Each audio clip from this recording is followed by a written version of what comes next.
நாம கலப்பு பிடிச்சு உழுது உணவு தானியத்தை உற்பத்தி பண்றவங்க. நம்மளை நம்பிதான் பட்டணம் இருக்கு, பட்டணத்துல சனங்க இருக்கிறாங்க. நாம அனுப்புற உணவு தானியம் பட்டணத்துக்கு போகணுமே தவிர நாம இங்க போக கூடாது. அப்படியே நாமளும் பட்டணத்துல போய் குடியேறணும்னு வச்சுக்க, சனப்பெருக்கம் ஜாஸ்தி ஆகி போய் சோத்துக்கே கஷ்டம் வந்துடும். கிராமத்துல இருக்கிற சனங்கள்லாம் பட்டணத்துக்கு போய் குடியேறணும்னு நினைக்கிறதே தப்பு. தப்பு. வணக்கம் விவசாய சொந்தங்களே. இன்றைக்கி நம்ம பார்க்க போகிற வீடியோ வந்து கடலை தான். கடலை போட்டு கிட்டத்தட்ட இப்போ எல்லாருக்குமே 40-45 நாள் ஆகிருக்கும். அதாவது மார்கழி 10 தேதிக்கு அப்புறம் தான் பெரும்பாலும் போட்டாங்க நம்ம எங்கள் ஏரியாவில். ஏன்னா அந்த லாஸ்ட்டு டைம் ஒரு மழை பெஞ்சிச்சு, நல்ல மழையாக. அதனால் கொஞ்சம் வெயிட் பண்ணி போட்டது எல்லாமே இப்போ 40-45 நாள் இந்த டைம். கடலை போட்ட வீடியோலாம் நாங்கள் போட்டிருக்கோம், பார்க்காதவங்க போய் பாருங்கள். இந்த பாருங்கள் எவ்வளோ ஜம்முன்னு விழுதிறங்கி எப்படி கடலை நுங்கு கட்டியிருக்குன்னு சொல்லி. சாதாரணமாக போட்டது தான் இது. பெட்டைப்பில் போடுறது பின்னாடி வருது. வீடியோ ஸ்கிப் பண்ணாமல் ஃபுல்லாக பாருங்கள், அப்போ தான் நாங்கள் என்ன சொல்ல வரோங்க தெரியும். இப்போயே கிட்டத்தட்ட ஒரு 50-60 கடலை விழுது இறங்கி நுங்குன்னு சொல்கிறது இது.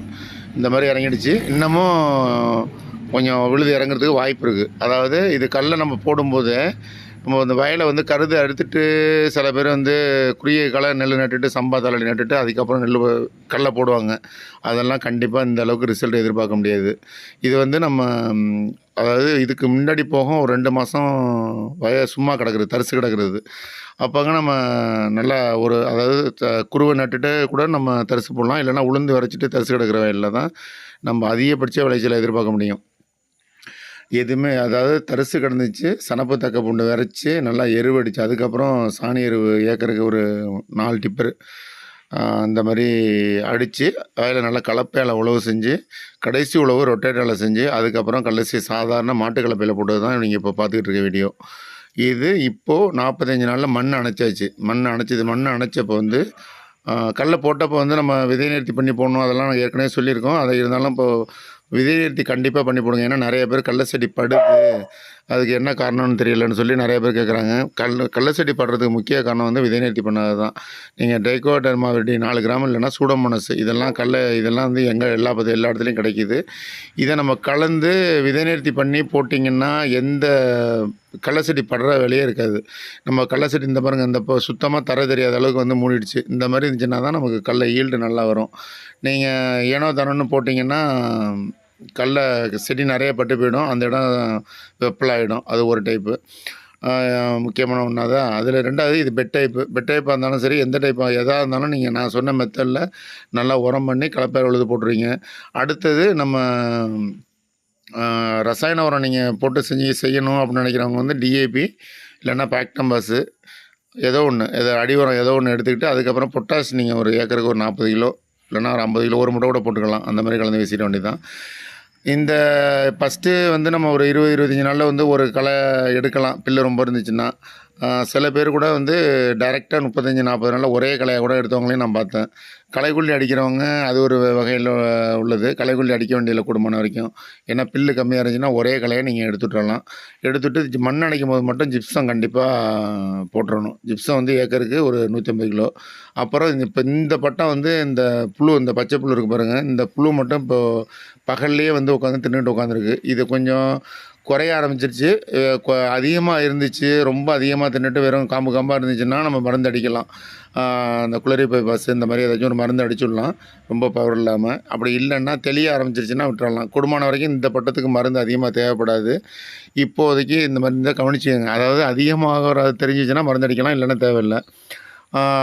முக்கியமாக மண் அணைக்கும் போது நீங்கள் ஜிப்சம் நிறைய பேர் போடுறதில்ல. அது வந்து ஏக்கருக்கு நீங்கள் ஒரு 100 கிலோ இல்லைனா 150 கிலோ கூட போடலாம். அது போட்டிங்கன்னா தான் அதில் அந்த சுண்ணாம்பு சத்து இதெல்லாம் தேவையான சத்து கிடச்சி கடலை நல்லா திரட்சியாக இருக்கும். உங்களுக்கு சுடப்பு இல்லாமல் கடலை உடைக்கிறவே முடியாமல் அப்படியே கல்லரிசியில் வந்து அப்படியே ஒட்டிக்கிட்டு இருக்கும். அந்த அளவுக்கு இருந்துச்சுன்னா தான் கடலை நமக்கு நல்ல வெயிட்டு கிராம் வரும், அவுட்டுன்னு வரும். நம்ம அரிசியாக கடலையை உடச்சி கொடுத்தாலும் இல்லை எண்ணெயாக பண்ணி கொடுத்தாலும் எதாக இருந்தாலுமே அதிகமாக வரும். இந்த பெட் டைப்பில் போட்டது வந்து இந்த டைப்பு, அது சாதாரண கலப்பையில் உள்ளது. ரெண்டுலேயுமே விழுது நல்லா இறங்கியிருக்கு. ரெண்டுலேயுமே உள்ள செலவு, ரெண்டுலேயுமே உள்ள இதெல்லாம் நீங்கள் கணக்கு பண்ணி பார்த்துக்க வேண்டியதுதான். இதில் வந்து தண்ணி உங்களுக்கு பிரச்சனை வந்து மழைகளை பெஞ்சு எவ்வளோ பெரிய மழை பெஞ்சாலும் தண்ணி நிற்காது. தண்ணி சுத்தமாக வடிகால் வசதி இதில் பயப்பட வேண்டியதில்லை. அதில் வந்து அந்த சாதாரணமாக போகிறதுல வந்து கல்லரிசி கொஞ்சம் செடி கொஞ்சம் அதிகமாக இருக்க மாதிரி தான் தெரியுது. இதோட அதில் உள்ள செடி எண்ணிக்கை அதிகமாக இருக்குது. ஈல்டு எப்படி வருதுங்கிறத நாங்கள் கடலில் அரித்து பார்த்துருச்சு. அரித்து பார்த்ததுக்கப்புறம் நாங்கள் எத்தனை மூட்டை வருது என்னங்கிறத சொல்கிறோம். அப்புறம் நீங்கள் இதில் வந்து ஸ்ப்ரே பண்ணுறது அப்படின்னா நீங்கள் 45 நாளைக்கு மேலே நம்ம மண் அணைச்சதுக்கப்புறம் அந்த டிஏபி இந்த போராக்ஸ் இந்த மாதிரி ஊற வச்சு நம்ம மொதல் நாள் ஊற வச்சு அடுத்த நாள் வடிகட்டி ஸ்ப்ரே பண்ணிட்டா போதும். ரெண்டாவது தண்ணி பாய்ச்சறது வந்து நல்லா வதங்க வச்சு பாய்ச்சுங்க. ரொம்ப கூடுமான வரைக்கும் நல்லா வதங்க வச்சு எதுக்குன்னா அந்த வதங்க வச்சு தண்ணி பாய்ச்சும் போது நல்லா அந்த தண்ணி குடித்து நிறைய சேமிக்கணும் அப்படிங்கிற ஒரு இதில் வந்து விழுது நிறையா இறங்கும். அந்த அந்த அந்த இதில் வந்து அதுக்காக தான் வதங்க வச்சு பாய்ச்சணுங்கிறது. ரொம்ப தண்ணியை நீங்கள் தொடர்ந்து கொடுத்துக்கிட்டே இருந்தீங்கன்னா செடி ரொம்ப திமிராக மண்ட ஆரம்பிச்சிடும். செடியாக வந்து வளர்கிறதுல ஒன்றும் புண்ணியம் இல்லை.